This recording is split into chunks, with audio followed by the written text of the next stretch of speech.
Hello, I'm Dr. Jodie Richardson, and you're listening to Well, Hello Anxiety, a podcast where we end the struggle with anxiety and build our toolkit of practical skills to thrive. What comes to mind when you think about stress? A Macquarie University study found that it's often thought about from 5 different perspectives. How thinking contributes to stress, how stress influences emotions, how stress impacts physical health, how it influences relationships, and how it influences actions or behaviour, like knuckling down to prepare for an important meeting or task. But there is a vitally important piece of the puzzle that's often overlooked when it comes to the way we talk and think about stress. And you guessed it, today's guest is going to change all of that for us. Welcome back to another episode of Well, Hello Anxiety. I'm your host, Dr. Jodie Richardson. I help people understand anxiety, change their relationship with it, change the way they think about it, learn how to dial it down, and of course to support the people they care about to do the same. And I do this through my work as a professional speaker, author, and of course here with you as your host. I'm joined today by a guest I cannot wait for you to meet if you haven't already. Paul Taylor is an exercise physiologist, nutritionist, neuroscientist, who is also currently completing his PhD because he didn't feel like he had enough going on in his life. He's the wonderful other half of the brilliant Carly Taylor, who you may have heard on the podcast on a couple of occasions.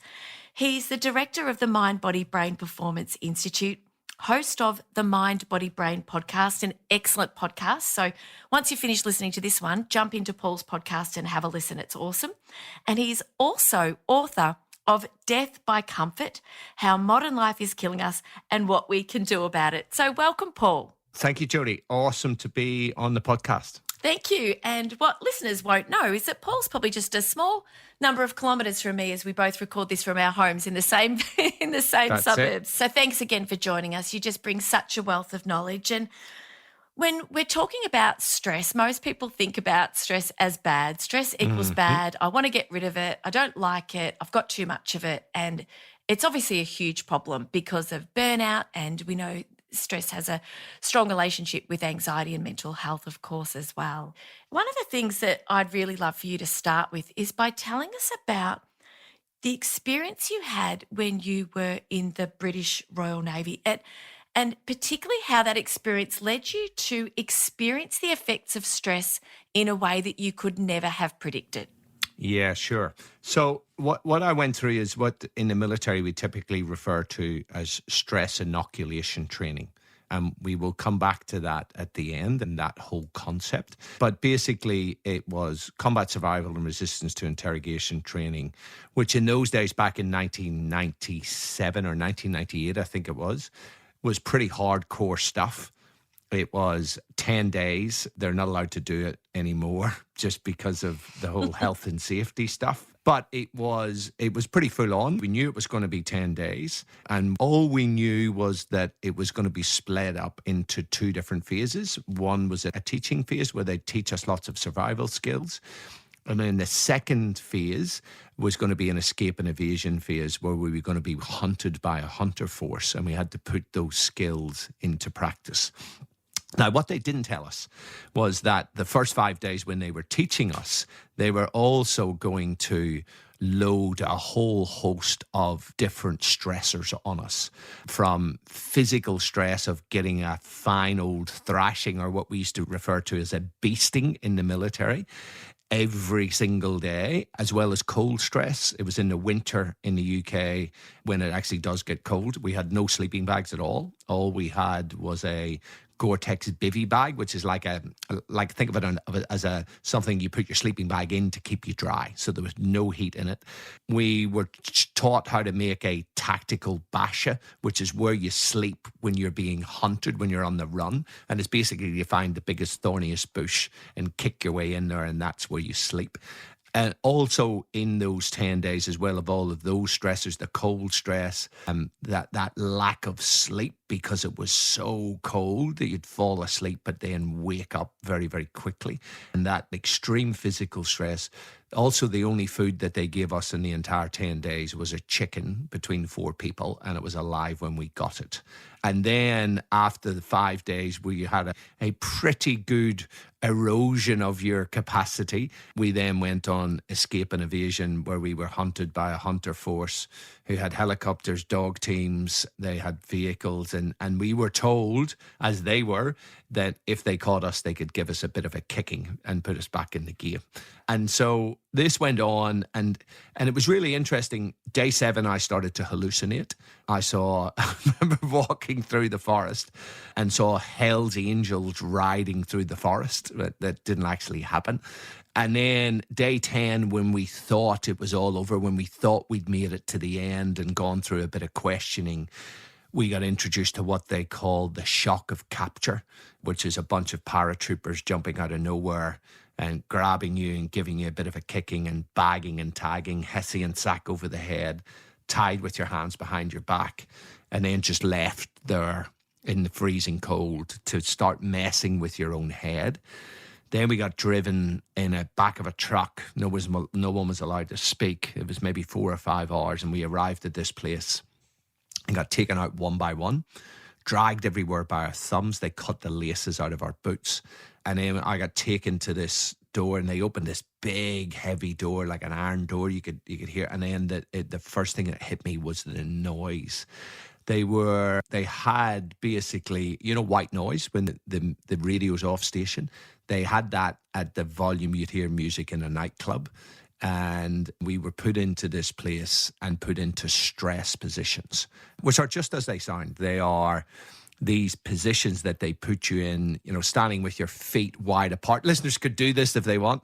Couple of feet from the wall, hands wide apart, and holding yourself up against the wall, but you're quite far from it, so the real load on your shoulders. And after a minute, it's uncomfortable. After 10 minutes, it's horrendous. And every time you move, you get a bit of a whack. And then when you fall over, you get put in another stress position. And that went on for between 12 to 16 hours.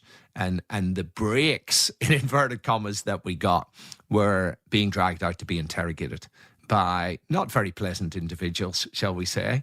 And all of this was to wear you down, right? And a few interesting things came out of that. One was they were telling me a story that I was in Iraq. I was at war. We were shot down. One of the pilots had been killed. Me and the co-pilot had escaped, and they had him. His name was Steve. They had him down the hallway. And if I didn't tell them what they wanted to do or sign a piece of paper, they were going to torture him, right? And in my head, I'm going, this is just a game. It's just a game. It's going to be over. It's going to be over. And I don't know how long into it was, maybe 8-10 hours into this interrogation. I had a vivid recollection of the helicopter crash that never actually happened. And I wove in some of the stuff that did happen with some of the stuff that they told me that happened, and spent a bit of time being confused about what reality was real, right? So that was one thing. Another thing the big lesson that I learned was afterwards. Well, actually, there was two. There was one guy, when you go in and it's all finished, you go in and you sit in a room and everybody's looking horrendous, feeling sorry for themselves. And I remember I was about 4th in the room, and you have a quick chat with the individual next to you. And then I started thinking, who's going to do well and who's not going to do well. And there was this mate of mine, big rugby player, tough as nails. I thought he's going to do really well. And he came in completely broken, like just a sniveling wreck. And he said, I've got no idea what these guys did to me, but they made me feel like I was 4 years old again. And then this guy who didn't have a lot of physical capabilities, was a bit goofy, and, people, took the piss out of him a little bit. And I was thinking, he's not going to do well. And he was always complaining about his blisters on course, and everyone's going, mate, everybody's got blisters. He walked into the room and went, that wasn't too bad, was it? And everybody's jaw hit the ground, right? And then he was complaining about his blisters again. He took off his boot, and he had a blister on his heel right through to the bone. Oh. And I remember looking at that and seeing the attitude he came into the room, and I said to myself, never, ever judge anybody again until you've been through the absolute ringer with them, because you don't know how people react under extreme duress until you've been there with them, right?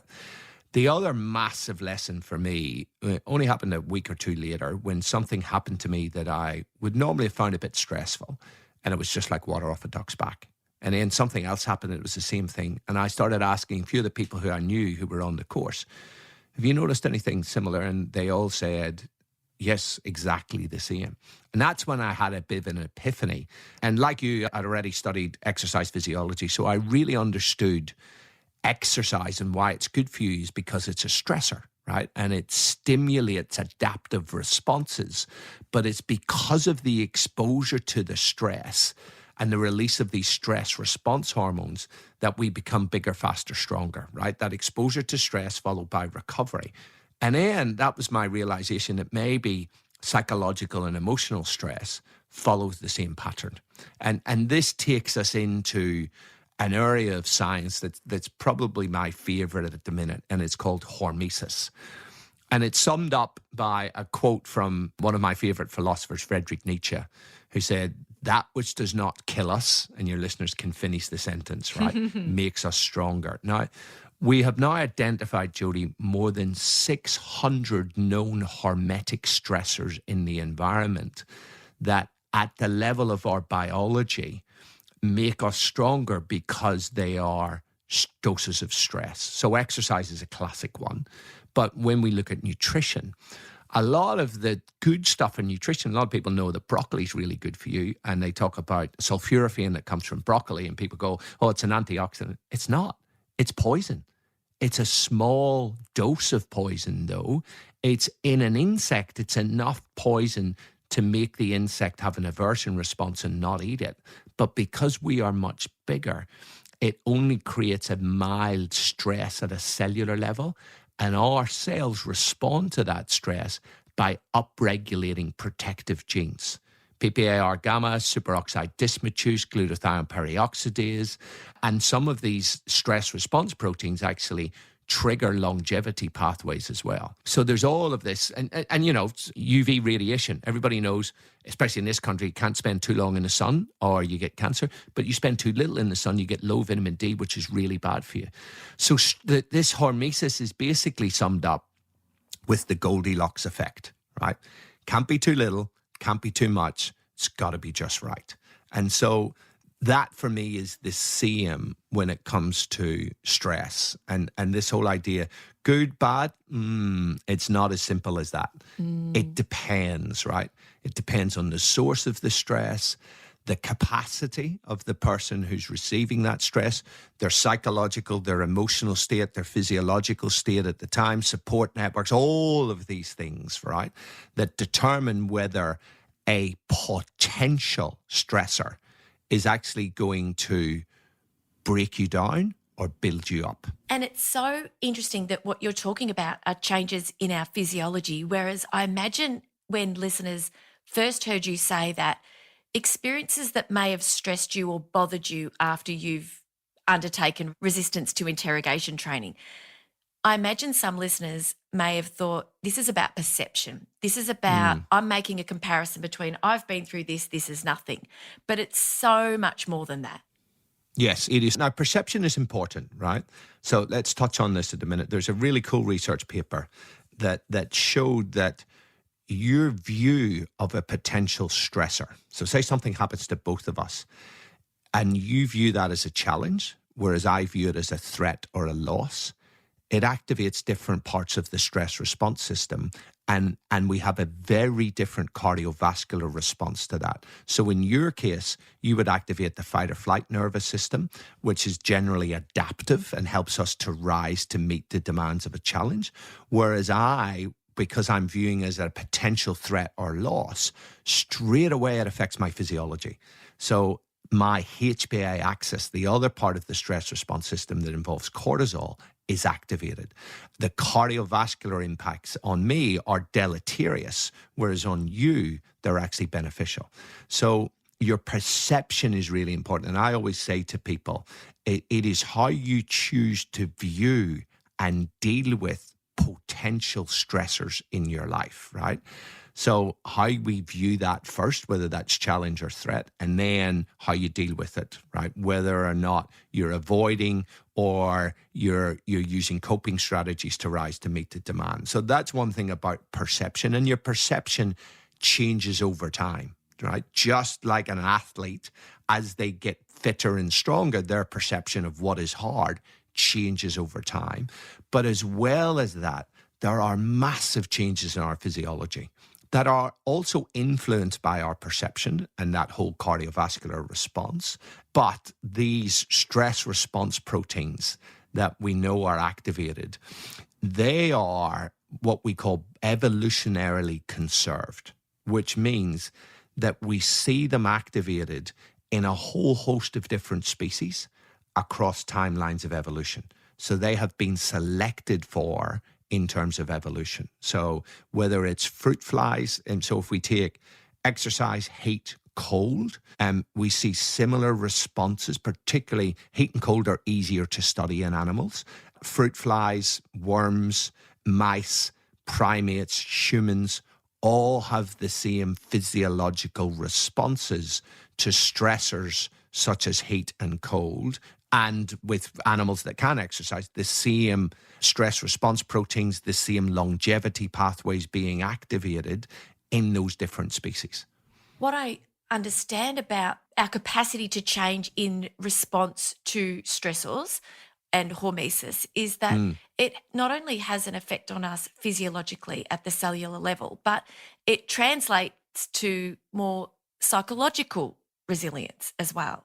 Absolutely. There is a very strong, and look, for me, this diversion or this thinking that we tend to have that mind and body are a little bit separate, it's a complete misnomer that started, if you trace the roots of it, in Western science, it goes all the way back to the time of René Descartes, right?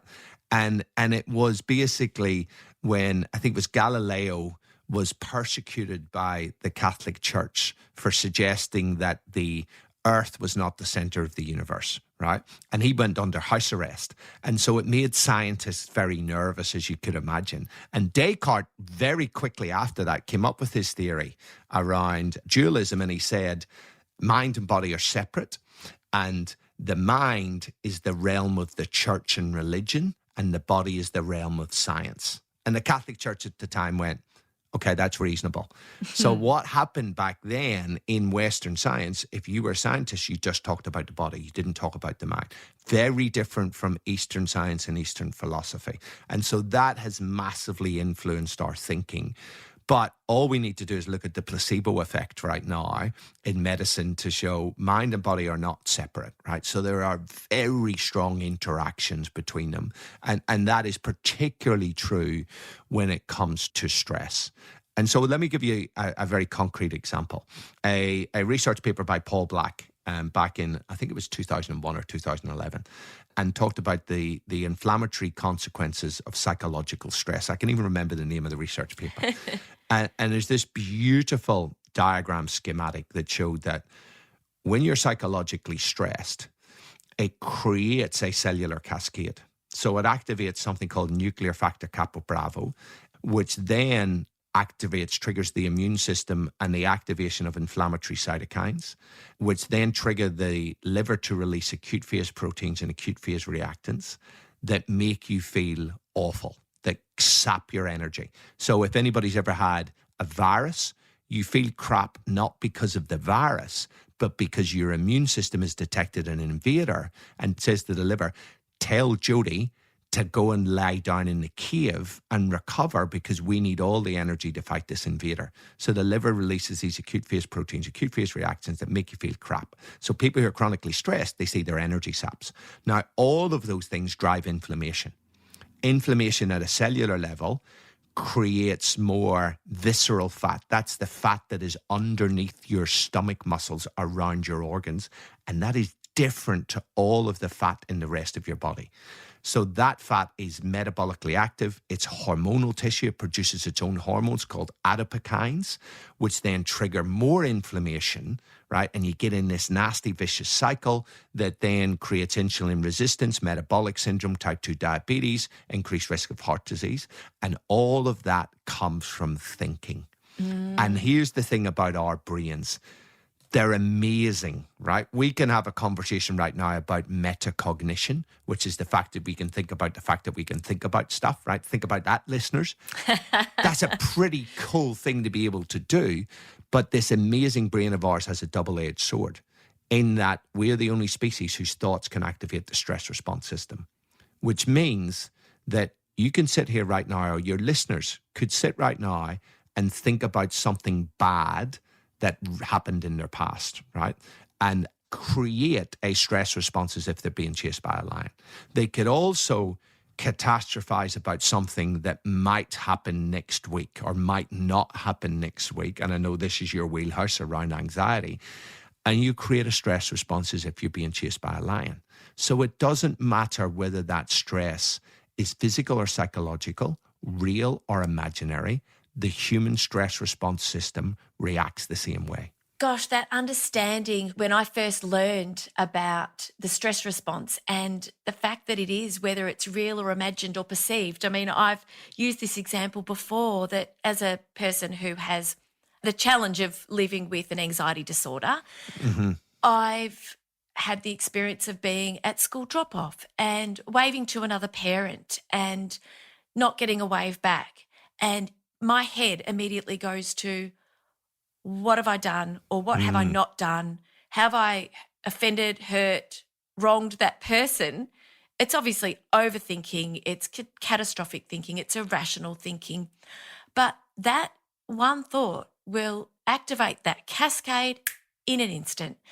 And it's just so powerful, I think, for people to understand that you don't have to be faced with a stressor. You don't have to be having a near miss on the road on the way to work in your car. It can be something that you're thinking about. And that's why we've got a lot of ways that we can impact and influence our health and our physiology and our mental health by understanding this at the heart of it, which is what you've really just shared with us. Yeah, and that's really important, Jodie. And I think it's important for your listeners to understand that when you develop an anxiety disorder or you've had anxiety for a while, that stress response becomes hypersensitized, right? And so what happens in the brain is the amygdala actually grows bigger and becomes more sensitive. And we see with chronic anxiety, same thing with chronic depression, that there are significant structural and functional changes in the brain, right? And what I mean by that is the amygdala increases in size and sensitivity. The frontal lobes shrink because chronic stress kills brain cells in the frontal lobes. And because the frontal lobes are responsible, part of it, the ventromedial prefrontal cortex is responsible for controlling the wild horses of the amygdala. When that bit is shrinking, then basically you're less able to regulate your emotions, right? You become hypersensitized to stress. Then you develop a negativity bias where the brain is subconsciously looking for stress and threat everywhere, right? And that's that hypervigilance that we talk about. And so you can just look at something and perceive that that person saw you wave and deliberately didn't, whereas they might have crap vision. They might have a child in hospital and they're dropping one off, and so they're completely and utterly, their attention is internal. They don't actually notice you wave, but it doesn't matter. It's still going to have that impact on you. And this is where, when it's untreated, it can get worse and worse, right? And this is where when people then naturally will try to avoid certain situations, it actually is not the way ahead because it can make situations worse, right? And so it's extremely complicated. The physiology, the psychology, the neuroscience behind it is very, very complex. And there's genetics involved in it as well. There's early life experience. There's all sorts of stuff. There's your coping strategies. There's whether or not you have support networks. Even your nutrition has a massive impact through your gut microbiome as well. So we know that there is this complexity around this whole stress response that can have pretty deleterious effects if it's not dealt with in an effective manner. Oh, here's an interesting thing. It's a pretty cool research paper you'll be interested in. I'll send it through to you, where they analysed and followed up a whole bunch of people, got them to write down their worries, and they followed them up over a period, I think it was about a year. And then they reflected back on the stuff that they were worried about, and it turns out that 91% of stuff that people worry about doesn't come true. Then they found that some of it actually has a better outcome. So it ended up at a total of 94% of the stuff that we worry about either doesn't come true or has a better outcome than we think. Yes, please send that paper through. Please do. It's something that we know from a rational perspective, isn't it? It's easy to say, gosh, I mean, my mum spent my whole childhood and teenage years telling me not to worry about things, and somehow I just thought she had this magical crystal ball that she could see into the future, because it was enough to reassure me as a really anxious worrywart, I suppose. And what I've learned, and it's with age, it's with wisdom, it's with experience, it's with learning, the most profound thing that has helped me when it comes to worry, just while we're on this particular topic, is it comes from ACT, it comes from acceptance and commitment therapy, is not, is it true or is it false? Is it helpful? Is it helpful? So when I have that experience, I mean, I don't have time to worry these days. I remember when I was having kids, my older brother, my gorgeous big brother Adam, said, it's going to be so fantastic when you have kids. You are not going to have time to worry. Well, there were a whole range of different worries, as we know as parents, goodness, that can be the worst worry in the world. But also, I just don't have the bandwidth all the time to focus on things that are on the periphery, that aren't that important, and that's a part of it. But also just this idea that I'm spending time thinking about this, is it helpful? The answer 99.9 times out of 100 is no. Yep. And so the next step is, well, what would be helpful right now? Bring my attention to the moment. Because again, with my thinking, with taking control of my attention, then I can do something about it, which has, the domino effect on physiology as well. But one of the things I really wanted to ask you about, when we talk about hormesis and we talk about stress, and you said that good and bad is not enough. It's not enough to think about it. Good, bad and ugly is how you write about it in your incredible book. Can you talk to us so listeners today can walk away going, you know what? I can not only think about stress differently, but there are some steps that I can take to expose myself to stress in a controlled manner that can make a difference, a positive difference to my physiology, to my longevity, to my physical health, to my mental health. Yeah. And I think if we're going to set this up, I would like to set this up under the framework of stress inoculation training. Right? Yes. And we know that the best treatment for anxiety is exposure therapy, right? It's not avoidance. So how do I expose myself in a progressive, controlled manner? So I want the listeners, particularly those who struggle with anxiety, to say, okay, I'm an elite athlete who needs to peak for the Olympics in the next couple of years, right? So what am I going to do? Well, I'm going to do a training program based on scientific principles of progressive overload, exposure to stress, and recovery. And with that progressive overload, so that I'm progressively overloading the system in small incremental steps so that it continues to adapt. And I'm not going to go way too far because I'll go into overtraining. So if we take those principles around it, it is about exposing yourself to a controlled combination of physiological and psychological stressors, right? And there's a massive overlap. So we know that exercise, when you start to exercise, and if we take the research on exercise, we know that anxious people do not tolerate at the same intensity of exercise that non-anxious people do, because it creates those exact same physiological feelings. It's the stress response system, right? And it's that overaction where it's going, this is too much arousal, right? That's what us physiologists call it, arousal. So it's understanding that arousal is on a continuum. But with exercise, you can control the arousal through the intensity. So it is about going out and exercising regularly, and over time, building up the intensity that you exercise at, right?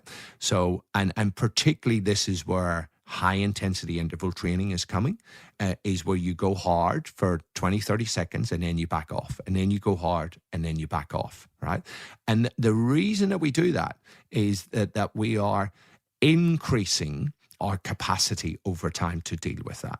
And we know from the research, there was a really beautiful study done on women, and where they had some of them who were unfit and inactive, and then another group of women who were fit and active, and they put them through 30-minute stress battery. So these are psychological stress battery. It lasts for 30 minutes with a number of known psychological stressors, and they measured cortisol. And what they found is that the unfit individuals had a much higher cortisol response to a battery of psychological tests, right? So here is the evidence that physical and that psychological completely interact with each other. And the way I like to position it to people is that every time you're exercising, you are actually training your stress response system globally, not just to deal with the intensity and the stress of exercise, but there's this spillover effect that over time, I start to then handle more emotional and psychological stress better. And the military have just observed this. So the British military have been training soldiers for well over 1,000 years. And they've observed that fitter soldiers seem to be able to handle more psychological and emotional stress, right? And that's why they do things like stress inoculation training, right? So that's one way that we can do it. Another awesome way that we can do it is exposure to cold water. Because as soon as you expose yourself to cold water, whether it is that 30-second cold shower or getting into a cold swimming pool or getting into the bay here, automatically within milliseconds, your brain will activate a stress response. And it massively increases adrenaline, noradrenaline, and dopamine, right, in the brain. And there's a very good reason for that. You know, the noradrenaline is mood and focused attention. The dopamine is about goal-directed behavior and motivation. And it's like, Jody, this is cold. Get the hell out of there, right? So there is that beautiful response. It's a coordinated body-brain response. But it also helps you to deal with stress, right? So it is that exposure to that cold stress where you know that I can walk away from it. Right? Where it's an exposure to that exercise where you increase the intensity over time. And what we see with anxious people, if they are encouraged to self-select the intensity and encouraged to increase that intensity over time, they actually do really well, right? Rather than coming in and somebody like me going, right, we're going to go at 100 miles an hour, and then they implode. But they get there on their own if they're encouraged to do that and to self-select, because I have autonomy. I have a sense of control over this stressor. And the other really useful hormetic stressor in this area is heat. Whether that is through a sauna or a hot bath actually has beneficial effects, because all three of these activate those stress response proteins at a cellular level. And there is that then spillover to the psychological stress. And I think then there's something else useful is that then people just, with intention, exposing themselves to graded amounts of psychological stress, where they know where they have a sense of control, where they can walk away and they can control it. But going into that with the right intention, I think is really, really important. And with an attitude that I'm going to take myself just to the edge for a little while, and then I'm going to come back, right? And as a guy I had in my podcast, Stan Beecham, said that every now and then we need to take ourselves to the edge of ourselves and stir into the abyss. And we learn stuff and then we walk back And then when we go to the edge of ourselves again, we find we have to go a little bit further to find the edge. This is what exposure therapy is all about, right? So it is about, for me, that combination of physiologically building up your tolerance to stress because of exposure to stress hormones from different sources, but it's still the same system. And then that graded exposure to some of the psychological stressors that will often trigger you, but doing it with that intention of I'm going to deliberately walk to the edge of myself to see what I can learn. Then I'm going to come back and I'm going to reflect.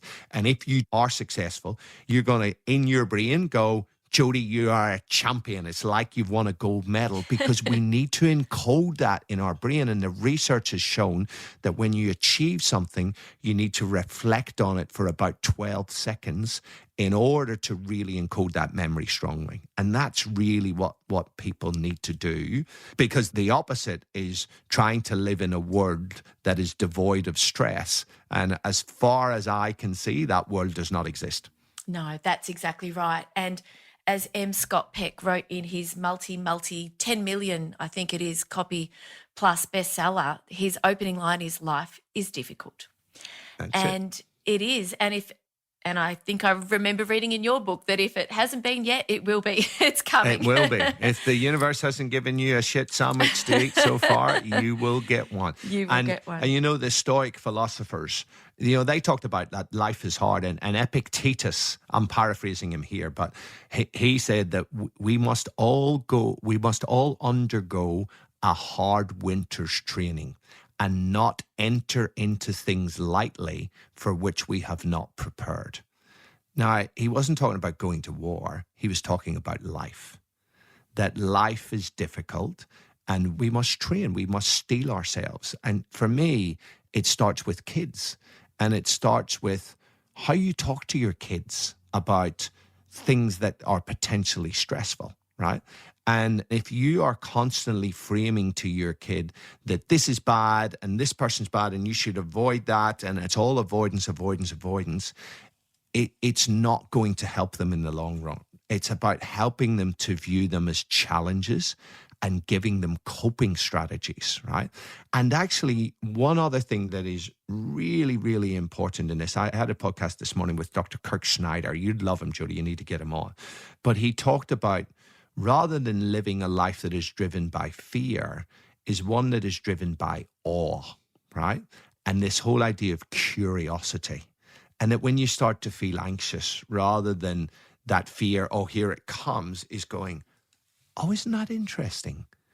I can now just start to observe my heart rate and wow, that's interesting. What kind of happened there? And isn't this an interesting physiological response where you slightly remove yourself and you become the observer, right? But that curiosity and that desire to be expanding the edge of yourself, I think is hugely, hugely important. And it starts with our kids. It absolutely does. And they learn so much from not only listening to what we say and how we frame things up for ourselves and how we speak to them and what we say, but so much of what we do. So much more of what we do. So much more of what we do. Kids don't so much do what you say, they do what you do. They do what you do. And I look at our teens, and I know you've got teens as well, and is Oscar a teen yet? He is just about to be. About to be a teen, yes. Less than 3 weeks. Less than 3 weeks, yes. Happy birthday, Oscar, in 3 weeks, which is probably when this will come out. Yes, that I look at our family, for example, and like your family, we love exercise. And it's a really big part of my life. It's a big part of my husband's life, Peter. And the kids, I mean, there's barely a free night, which I'm happy with that, actually. We've got lots of variety of activities and sport and performing arts and this and that. And there's lots of engagement, and it's a really integral part to their lifestyle. And if they're not doing it, they notice it. And I know that's because of the role modelling that we've done. And I want for listeners to know that no matter where you're at, you can start today. You can start to do things differently. And if you're listening and thinking, well, that's not a part of my life, it never has been, doesn't mean to say that that can't change. But I think it's really powerful what you said, because, you know, there was a statistic I heard on the radio this morning at school drop-off, is that in the past 12 months, there was 21% of students didn't finish school. Mm. 21%. That's crazy. Yeah. And so there's so much avoidance, there's so much stress, a lot of anxiety, and a lot of I can't do it. And we need to show our young people that they absolutely can. We need to show them. Yeah. And we need to be building capacity in our young people. And I think there are well-intentioned people who are actually creating environments that are not helpful, right? And in conjunction with that, all of this time on screens that our kids are having, there's two things with that. Number one, there's more cyberbullying. There's more comparison of me versus the best little snapshots of people that I see. And I see far more people than we would normally compare ourselves to, right? So there's all of that. But there's the opportunity cost that when you're on a screen, you're not out in nature. You're not out exploring. You're not out actually training this curious part of you, right? And I had this beautiful conversation with Dr. Kirk this morning, is that we need to be curious, not just about our anxiety or our stress, but we need to be curious about the world around us. We need to be curious about people who have different opinions to us. And rather than criticizing these people, we need to spend time with them in a curious way, right? To test our assumptions, to push the edge here. We need to do it as well from a racial perspective, from a cultural perspective, from a psychological perspective, right? And it is about getting your kids out young to experience sand, cold water, snow, all of those different things, and then reflect on, what's the whole body-brain response that I'm actually having? Because in doing that, you're actually training globally this whole idea of curiosity and experimentation. Whereas when we're living in that world where we're teaching our kids, you're a little bit anxious, you don't have to go to school today, or you don't have to do this exam, right? And then it gets into universities and there's trigger warnings left, right, and center. The research is now showing trigger warnings increase people's anxiety, right?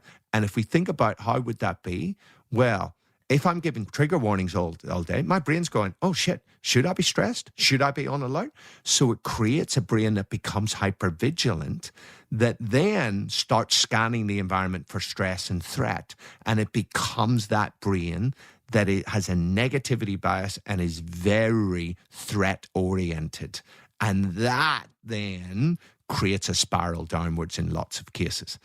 I think we need to be doing the opposite. We need to be enhancing our kids' capacities. We need to be opening doors for them to create this sense of wonder and awe. We need to be encouraging them to get to the edge of themselves in a whole host of different ways, getting out of the bloody Mount Eliza bubble that we live in, right? And experiencing the world in all of its richness, but doing it with the right attitude in their brain psychologically.